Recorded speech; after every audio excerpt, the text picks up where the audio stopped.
welcome back. It's time for the next video in the series of this geodesic greenhouse adventure that we've been on this year. And unfortunately, it's not a pleasant update. We made two mistakes that I realize now. One of which I knew at the time wasn't necessarily a mistake, it was just something that needed to be done. When we attached the plastic to the greenhouse, like most other people, we used staples. I used a lot of staples, and they were outdoor graded staples, 9/16 of an inch, so a decent depth, but they just, this is Tilly Goat, hi honey. They just didn't hold up. So I knew that it needed to be reinforced, and my original plan was to try to take some outdoor 3M duct tape and tape the seams like a lot of people I've seen do. And I just simply did not get the time to do it because it was like as soon as this was done, everything else around here needed my attention. And I kept saying, oh, I'll come back to it, I'll come back to it. Well, then we got some pretty serious weather last week, which we were grateful for, but it came with a lot of high winds, and it just pulled all of the plastic back that was on this entire side of the greenhouse.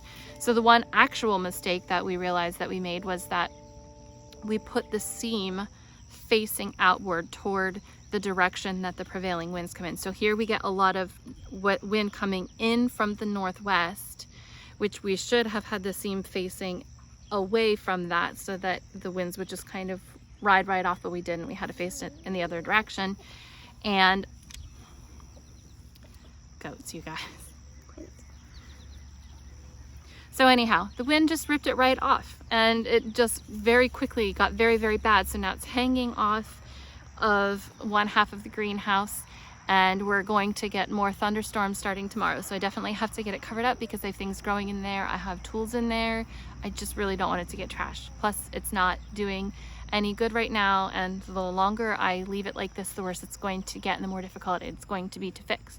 So why haven't you done anything about it yet? Well, the truth was that putting the plastic on was easily the most difficult part, and I know how hard it was just to staple it, and I didn't want to just put it back up there and staple it again because odds are the same thing is going to happen if I don't properly reinforce it. And the more I thought about tape, I just realized that's not really a very good long-term solution either, because the tape will degrade as, you know, with the weather patterns changing back and forth. And I knew that we were going to end up in the same situation again in a year if all I used were staples and tape.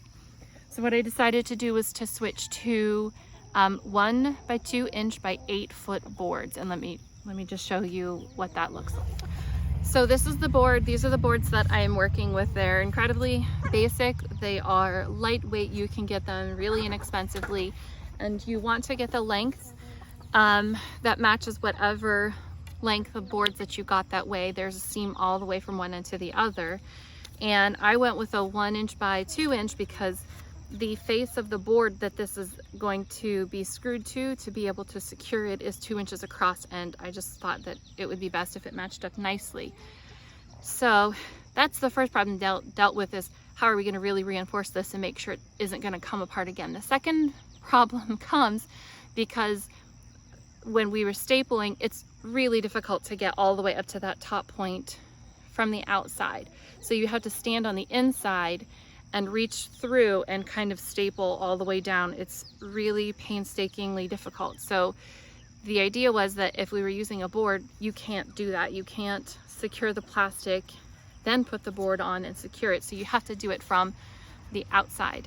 And I was able to borrow this awesome ladder from my brother-in-law, Art, so thank you for that, Art.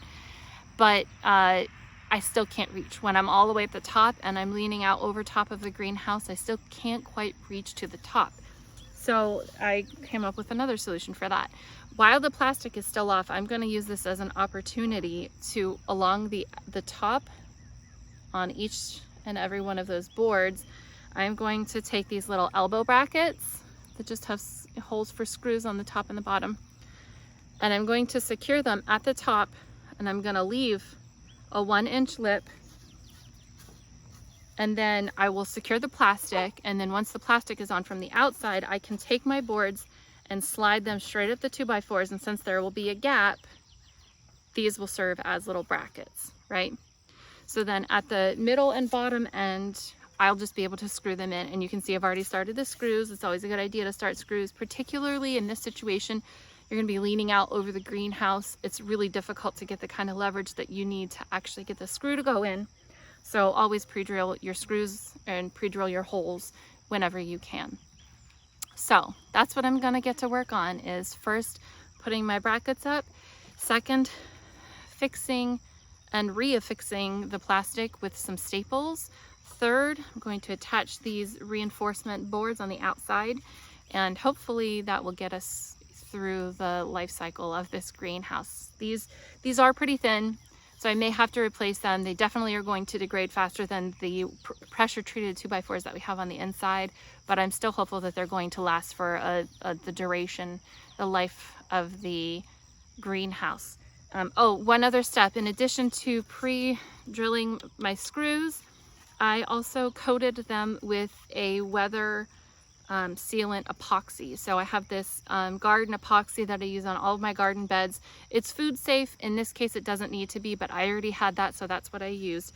And it seals the wood nicely so that it doesn't rot as soon as it is exposed to water. So make sure that you have painted it or treated it or sealed it so that it can withstand the temperatures and the precipitation that you get for whatever area where you live, where you're building your greenhouse.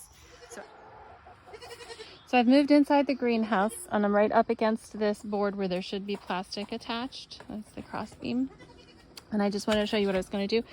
I have this little extra piece of wood, and it's the same exact dimensions as the boards that I'm planning on attaching up here because it's made from the same wood. So all I'm going to do is hold it like this as a spacer, and then I'm going to attach my L-shaped bracket right here, and then I'll slide this out. But that will tell me exactly how far of a lip off of this board I should attach the L bracket to make sure that I can slide the actual board up here, and that will help to hold it securely. So I can't film that part because I need both hands, but I will show you what it looks like when I'm all done. So as you can see, I've attached the L-shaped bracket here using my spacer to tell me how far to put it up. So now I'll just slide the spacer out, and I'll move along to the next ones. But when I slide the actual board up in here now, that will hold it secure. That way I don't have to try to figure out a way to get up here and screw it in.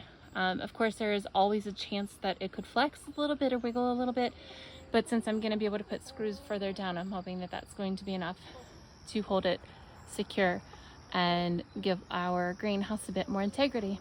Okay, so I'm just going to do the ones on the other side. And a quick note, so you can see over here, the plastic is not ripped back. This is the part where it's not ripped back. So I'm going to just cut a tiny hole, put the L bracket through, and then reach up and above to lay the spacer in. Then I'll screw it in, and I'll do the same thing here as well, because I also want to reinforce these edges. Even though there aren't seams here, I just feel like for the sake of uniformity and for the best possible reinforcement, I'm just going to do it all the way around. All right, I got my brackets attached, and I'm quickly running out of daylight because it's already after 8 o'clock. So I'm going to see how much of this I can get stapled back up, and I'll probably be back at it tomorrow.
here trying to finish fixing up this greenhouse. I got the roof completely secure, and I got a couple of these horizontal beams put on yesterday. I'm going to finish doing those. There's a few things that on this side that need to get stapled.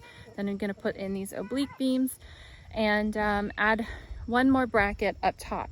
I had bought enough brackets to be able to put one like that and then one like that to help hold it in place, and then I couldn't find them last night, and then my daughter was like, oh yeah, those are in my bedroom. No idea why, she just felt like taking them up there. So I found them, so I'm gonna fix that today. Hopefully I can get everything done before we get rain. You see that? Yeah, pretty overcast, so it's actually a perfect time to be working as long as I can beat the rain. On a completely separate and random note, I just want to give a quick shout out to whoever worked at Carhartt who finally figured out how to make women's work pants. There's 1,000 different types of like work pants or jeans on the market, and 98% of them suck, and the only ones that are any good are really super expensive. And who wants to spend $150 on coveralls and then get them covered in chicken poop and, you know, garden epoxy and all kinds of other weird stuff? I don't know, but I gotta show you these pants. They're stretchy, so you can actually get work done in them and actually move around in them without feeling like, you know, you're stuffed into a sausage casing. And they're high-waisted with like this cool extra elastic waist beam up at the top for those of us with big booties that don't ever stay contained inside the pants. I mean, you guys, the tramp stamp sunburn farmer's tan that I get because I'm working in the garden and my pants slide down, and then I've got a nice little, you know, window of ass crack and lower back exposed. That's never fun to get a sunburn there. So these actually stay up and I don't have to yank on them all day, and it's just so nice. And functional pockets, you guys. I mean, this one's got zippers, right? Because who wants their stuff falling out? Just random stuff in here, pokey stuff in here. Nothing's poking holes, right? And they're right here on the hips, so they're quick on the draw. And we got, look, oh, what's over here? More functional pockets, you guys. More functional pockets. You can stick tools in there, you can stick screws in there, you can stick a cell phone in there. I mean, so thank you, whoever works at Carhartt who finally figured this out. If you want to send me free pairs, I mean, I wouldn't say no. I'd wear them all the time. I'm just saying. Thank you. All right, enough of that ridiculousness. Let's get busy.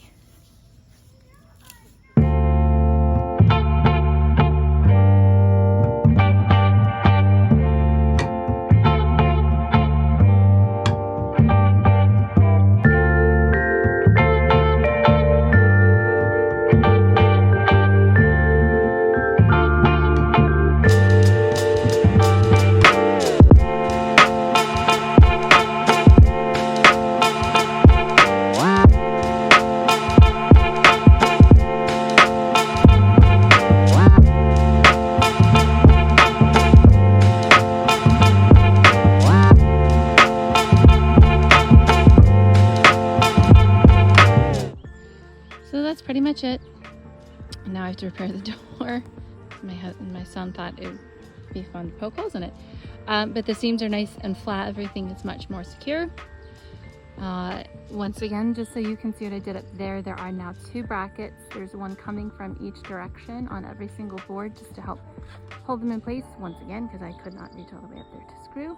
And you see the little white patch on the inside. I just went ahead and used some 3M multi-purpose indoor-outdoor tape. Again, no affiliation, that just seems to be what works best in greenhouse and hoop houses. And I sealed off the little holes so that I don't have a whole bunch of leaking coming from my roof.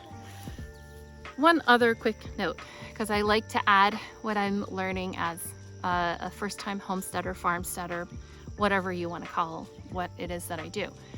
Why am I sharing this? This was a big mistake. This was a pain in the ass to fix. So why make a video and why share this? Well, for 2 reasons really. I think it's incredibly important to be honest. And I think unfortunately a lot of the time when people go on the internet, when they're putting things on YouTube or on other social media platforms, they want to seem as though everything is perfect and they never make mistakes and they don't own up to the things that go wrong. And I think that that's a huge disservice, because I guarantee someone out there has done the same thing I have. And so they're thinking, wow, I'm really stupid. Why did I make this mistake? Nobody else has made this mistake. Nobody else is talking about how to fix it. So I want you to know it's okay. Everybody makes mistakes, especially if you were like me. This is the first time I've ever done this. I've never built a greenhouse like this before. I've never built a greenhouse, period. I didn't grow up on a farm. I didn't grow up raising animals and building structures and things. Everything I'm learning, I'm teaching myself. And I'm learning from other people out there on YouTube and my favorite authors and people who are teaching about this kind of stuff. But it's really important to be honest, to show that, yeah, mistakes happen, crap happens, and we have to help each other out, be there for each other, and teach each other how to fix things. That's how it gets better. That's how we all get better at this. Is I made this stupid mistake. My greenhouse fell apart after 5 months, or started to fall apart. The plastic fell off. So I'm gonna fix it. I want you to see how to fix it in case this mistake ever happens to you. So if you're even thinking that this stupid stuff happens to me because I'm a woman, don't even think it. Don't do it. Mistakes happen to everybody. You know, we're human. That's part of the experience. So own it, show it that it's okay to make mistakes. It's okay to work together to learn new ways to fix it. It's okay to start over and be creative and learn so that you know better for next time. And don't feel like you're stupid if things break, fall apart, or don't go the way that you want them to. We're all in the same boat with you. We all have to figure out how to fix things together. If you enjoyed this video, please be sure to hit like and subscribe and stay tuned for more videos like it. Thanks for watching.